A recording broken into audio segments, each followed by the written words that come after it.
water ball. So I'm going to try to keep this relatively short. Yeah, Ludum Dare went fine. This is my 16th game, my 21st Ludum Dare that I've joined, and the 16th game that I've actually finished. And it went pretty okay.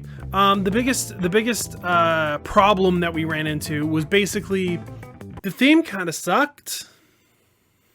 But in reality, no, it was more like we couldn't think of a theme that felt unique enough. The problem that I had with the theme personally was mostly, it really boils down the game to like 3 or 4 types.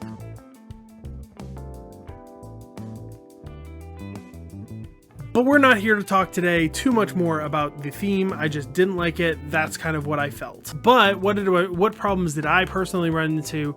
Well, we started off with a physical loop with a game about a dog that physically wraps around and chases its tail and grabs its tail, and then the tail constantly tries to get away from the player, and you've got all this stuff. But the problem with that was that I ran into issues implementing rope physics. I got them mostly working, but then they would feel heavy, and I'd be like, I'm gonna update them to make them feel more responsive and be more arcadey and more fun to play, because the heavy, the rope didn't feel like a string. It felt like, that every link of the chain was made of, uranium. So it was very much not fun to play. And then I would fix it to try to make it more fun to play by adding velocity scaling and stuff to make the nodes kind of respond better to pulls.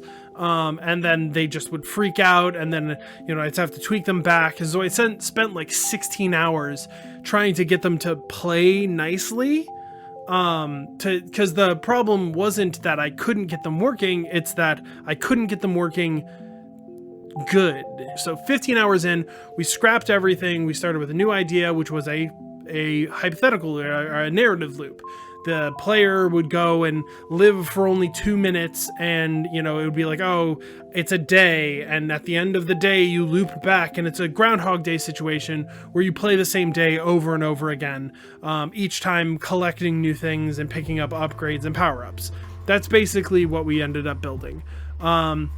There were some challenges. I wanted the power-ups to reset, but that turned out to not be fun.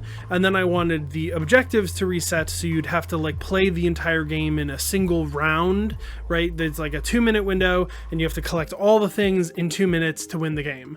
That wasn't fun. And then the other thing was okay, well, the collectibles themselves are permanent, but the upgrades are not. And so you had to go and get the upgrades to get a single bone. You'd go get upgrade A, get bone that's locked behind door A, right? And then you'd go and you'd get upgrade B, and then you'd get, the bone locked behind door B.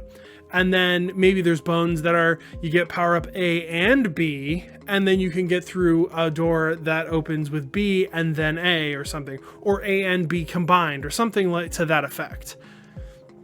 Long story short, that wasn't fun to play either. So we scrapped that as well and made everything permanent. And at that point, we realized, at that point it was, Monday. It was the Monday of the end of the jam.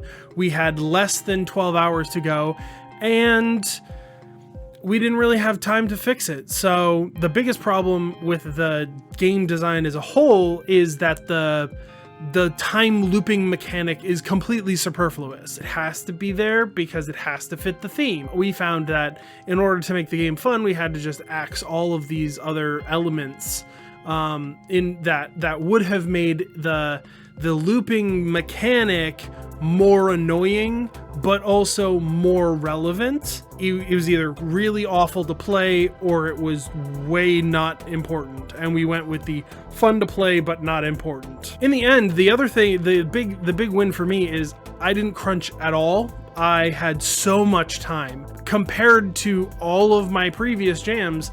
All of them had either mechanical bugs, or they were glitchy, or they were hindered by something. The gameplay was simplistic. The AI got completely axed.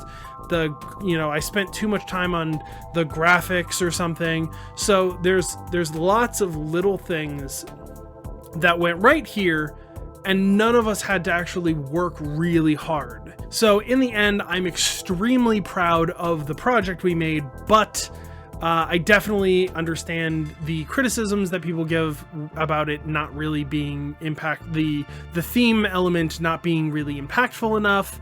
And then the other big one, which has been bothering the heck out of me, which is the lack of music and the lack of sound.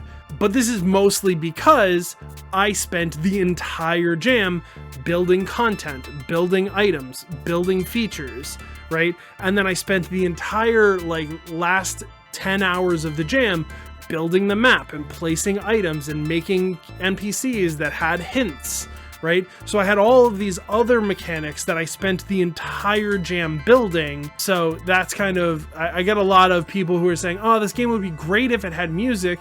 It was never going to have music. That just wasn't going to happen. If I look back at the game, there are 2 items in the game that actually you are required to get to beat the game. And that's it. There are 4 items total in the game. 2 of them are completely optional. If I were to say, have built sounds into the game and put in the time to come up with all the sound effects and all of the stuff and put the systems in place to make those sounds happen, maybe I don't put in those 2 optional things. And then there's only 2 upgrades in a game about getting upgrades.